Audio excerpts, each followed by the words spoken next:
Evening students. Good evening ma'am. Welcome to Prime SSC. और आज की इस जीके क्लास में मैं आपको बताऊंगी हड़प्पा सिविलाइजेशन के बारे में। सिविलाइजेशन मतलब सभ्यता, हिंदी में बोल सकते हो। तो हड़प्पा सभ्यता के बारे में स्कूल्स में 6 क्लास से लेकर 12 तक थोड़ी इन्फॉर्मेशन हमें प्रोवाइड की जाती है। 12th में इसके बारे में काफ़ी डीपली पढ़ाया जाता है। ठीक है, तो अभी स्टार्ट करते हैं। The Harappa civilisation also known as the Indus Valley civilisation. तो इस सभ्यता को हम इंडस वैली सिविलाइजेशन के नाम से भी जानते हैं। तो आपको एग्जाम में ये भी पूछ सकता है कि हड़प्पा सिविलाइजेशन को और किस नाम से जाना जाता है। नीचे आपको 4 ऑप्शन दे रखे होंगे, आपको कौन सा चूज करना है। Indus Valley. Indus Valley civilisation flourished around, ये कब से स्टार्ट हुई, 3300 before Christ to 1300 before Christ. ये फॉर एग्जाम्पल ये एक लाइन है। अभी अगर इंटीजर्स हम पढ़ते हैं तो 0 और यहाँ पर पॉजिटिव नंबर बढ़ता रहता है। जितना नंबर बढ़ रहा है उतना आगे की बात हो रही है, और इसमें जितना नंबर पीछे हो रहा है उतना पीछे की बात हो रही है। तो -1 -2 -3, तो ये 0 से आगे जाएंगे तो स्टार्ट होगा 100 200 300 400 500, इस ऐसे करते करते अभी हम 2024 तक आ गए हैं। ये जो बात हो रही है, ये बात हो रही है इस पॉइंट से पीछे की। ठीक है, तो 3300 बिफोर क्राइस्ट से 1300 बिफोर क्राइस्ट, यानी यहाँ से शुरू हुआ और यहाँ तक गया। तो इतने साल, कितने साल, करीब करीब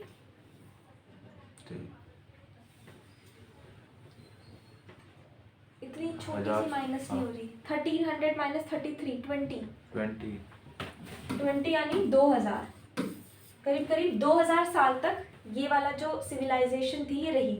इसका पीक टाइम कब था? The peak of the civilisation occurred from about 2600 before Christ to 1900 before Christ. जो इसका पीक टाइम था वो इन दोनों के बीच का समय था। This ancient civilisation spread across present day.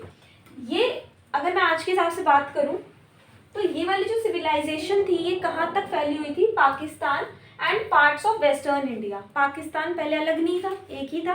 तो Pakistan and parts of western India की एरियाज, और जो मेन एरियाज हमने ऑब्जर्व किए वो कौन कौन से हैं? सिंध, पंजाब, गुजरात, राजस्थान और पार्ट्स ऑफ हरियाणा। ठीक है, मतलब वेस्ट वाली साइड है। पंजाब, गुजरात, राजस्थान, हरियाणा और Sindh.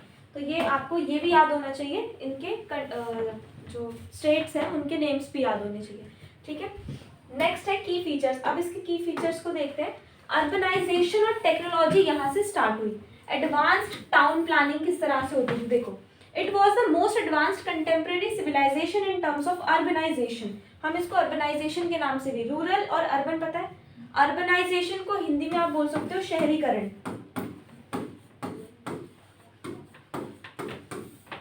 And technology, it is considered the first urban civilization in the Indian subcontinent. और इंडिया सबकॉन्टिनेंट में इसको हमने हड़प्पा सिविलाइजेशन को फर्स्ट अर्बनाइजेशन और टेक्नोलॉजी के नाम से भी जाना। क्यों जाना वो भी आगे बात करेंगे। The cities were laid out in a grid pattern, a feature not found in most other ancient civilizations. Streets intersected at right angles, suggesting a high level of urban designs. जैसे ये पूरा एक रफ एरिया है, अब इसमें पूरी planning करना है कि कहाँ से कौन सी गली निकालनी है, कहाँ पर क्या चीज़ बनेगी। वो चीज़ शुरुआत यहीं से हुई थी। पहले सब ऐसे रफ होता था, अब उनको एक ग्रिड पैटर्न्स में बांटा गया। सिटीज़ को एक ग्रिड पैटर्न्स में बांटा गया, और स्ट्रीट्स को इंटरसेक्ट की कौन सी, मतलब राइट एंगल में कौन सी गली को कहाँ से निकालना है, वो सब उन सब की शुरुआत यहाँ हुई। उसके बाद discovery and importance. Discovery, the civilisation was first discovered by, सबसे पहले सिविलाइजेशन, ये वाली जो सिविलाइजेशन है इसको किसने डिस्कवर किया?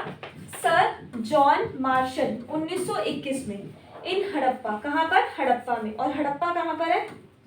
पंजाब में। पंजाब में था, लेकिन अब इसका जो ये वाला पोर्शन है कहाँ चला गया? पाकिस्तान में चला गया। The exhibition of Mohenjodaro followed in 1922। Important sites देखी हमने, हड़प्पा, मोहनजोदारो, धोलावीरा, लोथल, कालीबंगन, राखीगढ़ी, बनावली और बाकी जगह। तो इसके जो अवशेष पाए गए वो इन जगह पर पाए गए, कि हमने पता लगाया कि उस टाइम पर किस तरह से यहाँ क्या चीज़ें होती थी। जैसे पैलियोलिथिक, मेसोलिथिक और नियोलिथिक में था, सेम ऐसे ही इसमें भी है। ठीक है, अब इसकी इम्पोर्टेंस क्या रही? हड़प्पा सिविलाइजेशन, हड़प्पा सभ्यता की इम्पोर्टेंस क्या रही? The Harappa civilization was contemporaneous with Mesopotamian, Sumerian के नाम से भी जान सकते हो, Egyptian civilization, making it one of the 3 early cradles of human civilization. Mesopotamian, Sumerian और इजिप्ट की जो सिविलाइजेशन थी, यानी जो इजिप्ट की सभ्यता थी, इन तीनों से मिलकर इसकी इंपॉर्टेंस बढ़ी. ठीक है, ये 3 सभ्यता और रही है. कौन कौन सी? मेसोपोटामियन, समेरियन और Egyptian civilisation, making it one of the 3 early cradles of human civilisation. जो ह्यूमन की सिविलाइजेशन थी उन तीनों, मतलब ये जो 3 है और जो ये वाली है, तो ये सारी चारों की चारों इसको इम्पॉर्टेंट रोल प्ले करती है. नेक्स्ट है इनसाइट्स इनटू एंशिएंट लाइफ. अब हम अपनी एंशिएंट का मतलब क्या होता है? एंशिएंट मतलब वेरी ओल्ड. तो अगर हम अपनी बहुत पुरानी जिंदगी के बारे में जाके देखें तो उसको इनसाइट्स मिले. It provides us with the insights into urban planning. इसने हमें इनसाइट्स दिए. इनसाइट का मतलब क्या होता है? अगर आज की लाइफ से बताऊं तो इंस्टाग्राम है, इंस्टाग्राम पे आपने कोई भी पोस्ट अपलोड कर दी, अगर आप उस पर एनालिटिक्स पे जाते हो तो इनसाइट शो करता है कि कितने लोगों ने देखी, कितने लोगों ने लाइक किया, कितने ने कमेंट किया. That is insight. मतलब कुछ ऐसे हिंट देना, किसी चीज़ को हमें पूरा अगर एनालाइज करना है, that is called insights. Technology and social structure. Early trade, जो स्टार्टिंग में जो ट्रेड शुरू हुआ, स्क्रिप्ट मतलब राइटिंग से है. टेक्नोलॉजी और सोशल स्ट्रक्चर यहीं से स्टार्ट हुआ था. तो इसने एंशिएंट लाइफ को इनसाइट्स प्रोवाइड कर दिए. Features of Harappa civilisation. Harappa civilisation के कुछ फीचर्स रहे हैं, जैसे कि drainage system. One of the most remarkable feature, ये वाला जो है मोस्ट रिमार्केबल फीचर है, drainage system was a sophisticated drainage system. Early house had its own drainage system. पहले हर घर का अपना अपना ड्रेनेज सिस्टम होता था. And main streets had large cover drain made of BRICS. और जो बाकी बड़ी बड़ी सिटीज है वो ईंट से पूरा वो कवर करके ड्रेनेज सिस्टम बना देते थे. ठीक है, गड्ढा करके उसमें सारा ड्रेन कर दिया. लेकिन यहाँ पर क्या हुआ? ड्रेनेज सिस्टम बनाया गया. ड्रेनेज समझते हो? जहाँ पर वेस्ट वाटर जाता है और वो कहाँ से किधर कहाँ पर जाकर मिलेगा. Great bath. This large rectangular pool is believed to have had ritual significance, possibly for purification. It measures 12 metre by 7 metre and was surrounded by a corridor with rooms. मतलब जैसे आपने देखा होगा जो पुराने पुराने सीरियल्स आप देखते हो तो उसमें भी बाथ टब जैसा कुछ होता है. बाथ टब नहीं होता एक्चुअली, वो ईंटों से बना हुआ ऐसे रेक्टेंगुलर शेप होती है. उसका साइज हमने देखा 12 से 7. तो कहाँ शुरू हुआ था? यहाँ पर. इनका मानना था कि इस तरह से नहाने से पूरी प्योरिफिकेशन हो जाती है. ठीक है, जैसे पुरानी बहुत पुरानी अगर आपने मूवीज़ वगैरह देखी हो, जो पुराने रिचुअल्स होते हैं उसमें भी ऐसे ही होता है. Baked bricks. पहले कच्ची ईंटों का घर होता था, अब क्या होने लग गया? पकी हुई ईंटों का. बेक मतलब उसको पकाते हैं ना, भट्टी में ईंट को पकाते हैं, वो चीज़. अभी भी आप अगर कहीं जाते होंगे तो आप देखते होंगे ऐसे बहुत बड़ा बड़ा सा इस तरह से कुछ होता है, उसमें से बहुत धुआं निकलता रहता है. उसमें क्या हो रहा होता है? उसमें ईंटें पक रही होती है, भट्टी बोलते हैं उसको हिंदी में. Standardised baked bricks were used in construction, indicating high level engineering skill. तो इससे क्या इंडिकेट हो रहा है कि लोगों के पास इंजीनियरिंग स्किल्स अब बढ़ रही है, हाई हो रही है. ग्रैनुलरीज में क्या है? Large granaries have been found in various sites suggesting that agriculture was well organised and centrally managed. तो कुछ हमें मॉलिक्यूल्स, कुछ हमें इस तरह की चीजें मिली जिससे हमें पता चला कि उस टाइम की जो एग्रीकल्चर था वो वेल ऑर्गेनाइज्ड होता था. जैसे कोई खेत है तो आपने देखा होगा कि खेत में बहुत तरीके से ऐसे बाउंड्री सी बनी होती है. देखा, अगर कोई चीज़ ऐसे उगाई जा रही है तो एकदम उसको मतलब बहुत तरीके से उगाते हैं. तो वो चीज़ वहाँ से स्टार्ट हुई थी. Social and economic life. Social and economic life, लोगों की सामाजिक और इकोनॉमिक लाइफ कैसी थी? सोशल क्लासेस की बात करें तो अनलाइक अदर एंशिएंट सिविलाइजेशन, जैसे बाकी जो पुरानी सभ्यता रही है, there is no clear evidence of kings और अ रिजिड कास्ट सिस्टम. लेकिन यहाँ पर कोई राजा महाराजा का या कोई कास्ट सिस्टम का कोई एविडेंस नहीं है अपने पास. भले ही there may have been a social hierarchy based on occupation, लेकिन यहाँ पर सोशल हायरार्की थी जिसका जैसा काम था उसके बिहाफ पर. ऑक्यूपेशन मतलब पता है ना, जैसे कंपनी है तो उसमें एक हेड हो गया, फिर उसके अंदर 2 एम्प्लॉय हो गए, उनके अंदर 3 हो गए. तो इस तरह से जिसका जैसा काम है, ऑक्यूपेशन है, उस हिसाब से उसको उसी नज़र से देखा जाता था. आज भी ऐसे होता है, पुलिस है पुलिस की नज़र से देखा जाता है, लेबर है तो उसको लेबर की नज़र से देखा जाता है. ट्रेड और कॉमर्स. कॉमर्स का मतलब भी व्यापार करना ही होता है. The Harappas engaged in extensive trade with regions like Mesopotamia, Persia and Central Asia. तो हड़प्पा के जो लोग थे उन्होंने यहाँ से इन लोगों के साथ अपना ट्रेड करना, व्यापार करना शुरू किया। गुड्स ट्रेडेड इंक्लूडेड, क्या क्या चीजों का ट्रेड होता था? बीड्स, बीड्स यानी मोती, बीड्स। पॉटरी यानी मिट्टी के बने बर्तन। मेटल्स एंड कॉटन, रुई। ठीक है। क्राफ्ट्समैनशिप के बारे में हम इनका पढ़ेंगे। बीट मेकिंग, किस तरह से बीट मेकिंग होती थी। हड़प्पा क्राफ्ट्समैनशिप वाज सोफिस्टिकेटेड, मतलब बहुत बढ़िया उनकी क्राफ्ट्समैनशिप थी। They excelled in bead making, pottery, terracotta figurines and the making of seals. यहाँ पर इसका मतलब है images, drawings. Weights and measure. The Harappa used a standard system of weight and measure which was used for trade and agriculture activities. देखो उस time पे inches, kilometre, metre, ग्राम ये सब नहीं था। वो एक स्टैंडर्ड सिस्टम यूज करते थे अपने व्यापार के लिए और जो अपनी एग्रीकल्चर एक्टिविटीज थी उसके लिए। Weights were made from stones, जो पत्थर से बने होते थे कि भाई ये पत्थर है, अंदाजे से कि इतने का हो गया। And varied in size for different commodities, और अलग अलग चीजों के लिए अलग अलग तरह के पत्थर रखे हुए थे।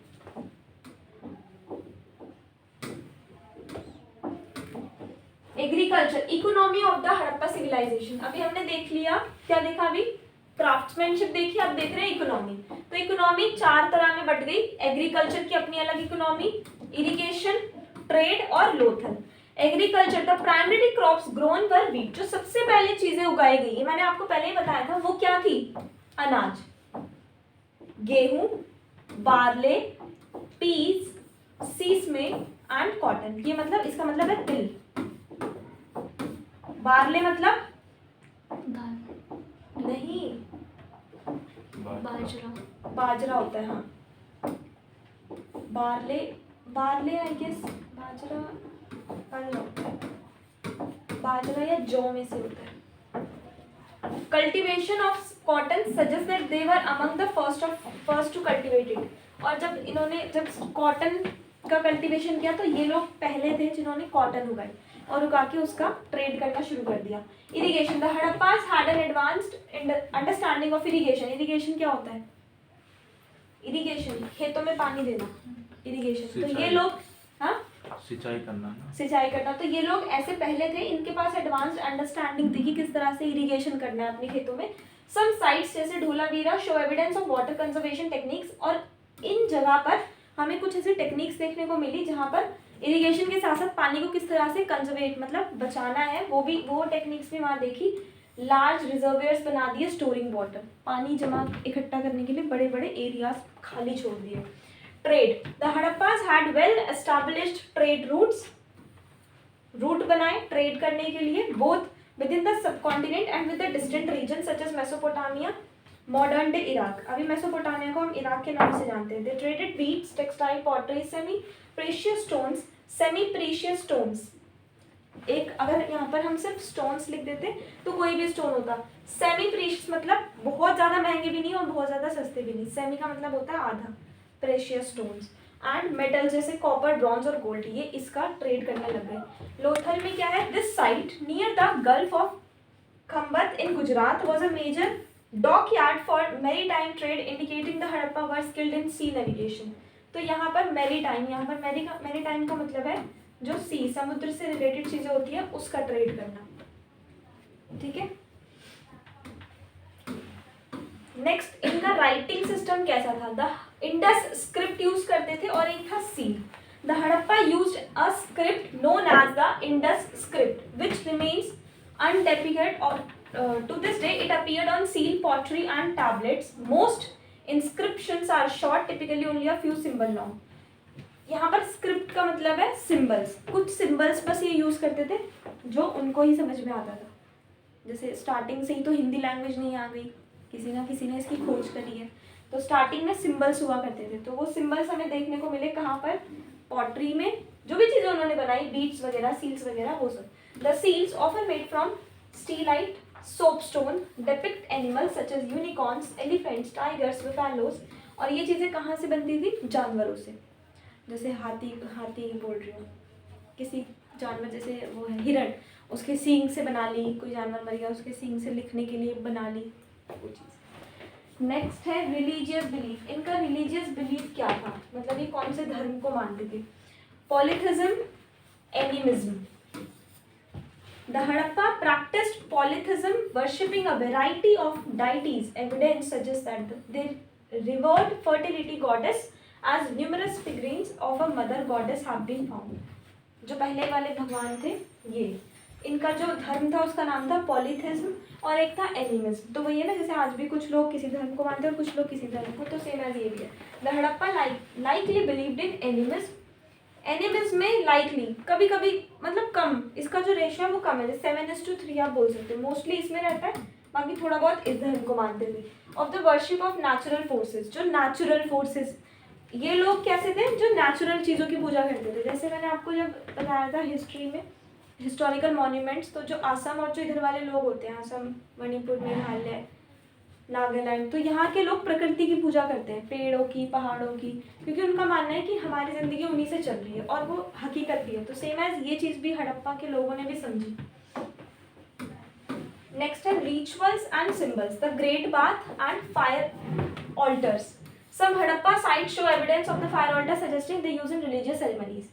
मतलब कुछ अवशेष मिले चीज़ों को जलाने के, तो वो रिलीजियस सेरेमनीज जो होती है उसके कुछ अवशेष मिले। अवशेष यहाँ पर समझ लो आप, कुछ जला दिया तो कुछ चीज़ें मिल गई, मतलब रिलीजियस सेरेमनीज। ये मैंने आपको बताया था कि किसी की डेथ हो जाती है तो उसको अलग अलग लोग की, कोई बिलीव करता है कि उसको बरी कर देना चाहिए, बरी मतलब दफना देना चाहिए, कुछ लोग बोलते हैं कि उसको जला देना चाहिए ताकि वो मिट्टी में मिल जाए, कुछ ऐसे, है ना।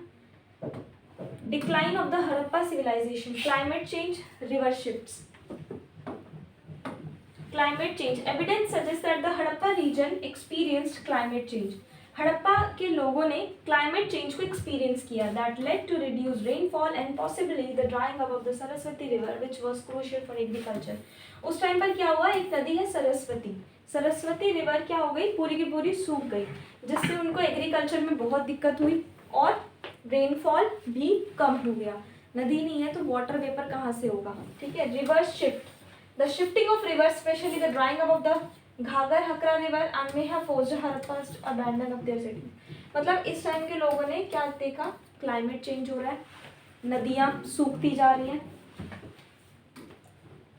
Theories of decline, inventions and migrations. तो जब लोगों ने ये चीज़ें फेस करी तो उन्हें लगा कि हमें यहाँ से माइग्रेट कर लेना चाहिए।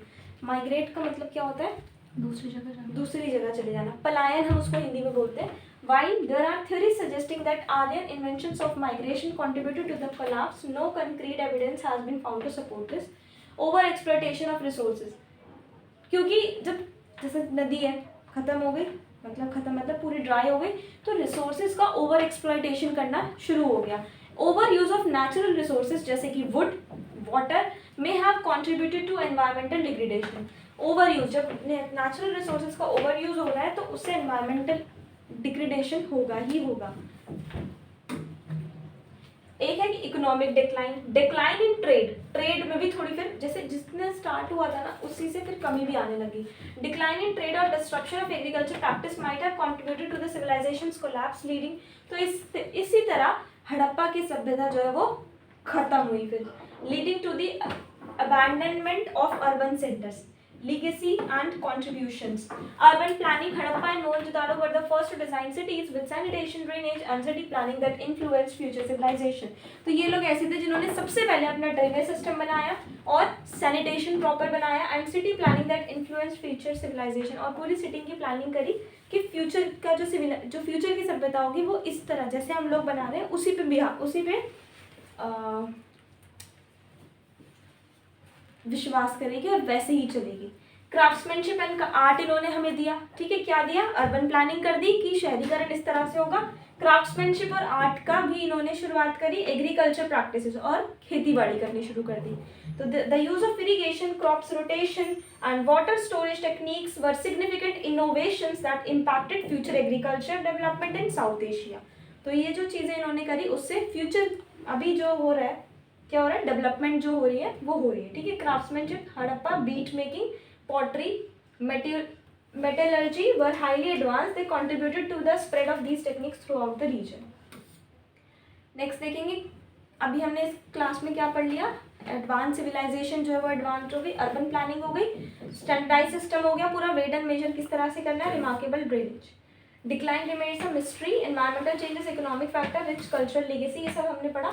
और लास्ट है the Harappa civilisation despite its eventual decline, क्योंकि इसमें काफ़ी सारी कमियां आई, left an indelible mark on the history, लेकिन फिर भी इसने हिस्ट्री पर एक बहुत अच्छी छाप छोड़ी। Its innovation in urban planning, craftsmanship and agriculture continue to inspire and influence societies today, और आज भी जो उन्होंने शुरुआत करी उसको ये कंटिन्यू रखे हुए हैं जो आज की सोसाइटी है। The mystery surrounding its decline serves as a reminder of the fragility of even the most advanced civilization and the importance of understanding the complex and temporary interplay of factors that contribute to these rise and fall। तो जैसे इन्होंने क्या बोला कि जैसे कोई भी चीज़ होती है तो उसमें राइज एंड फॉल होता रहता है, तो इसी तरह से हमारी हड़प्पा सभ्यता भी थी, जो जिस तरह से बढ़ी वैसे ही उसमें डाउनफॉल भी हुआ। रीज़न क्या था? क्लाइमेट चेंज हो रहा था, उन लोगों के पास प्रॉपर रिसोर्सेज नहीं थे, तो उन्होंने फिर मूव करना शुरू कर दिया। बट उन लोगों को वो नॉलेज थी, वो जहाँ गए उन्होंने वहाँ पे वो चीज़ अप्लाई करी, जहाँ गए वहाँ पर वो चीज़ अप्लाई करी, तो इस तरह से सब मिक्स हो गया और हर जगह ये सब पहुँच गई, ये टेक्निक्स पहुँच गई। ठीक है, तो आज की क्लास में इतना ही। Thank you so much.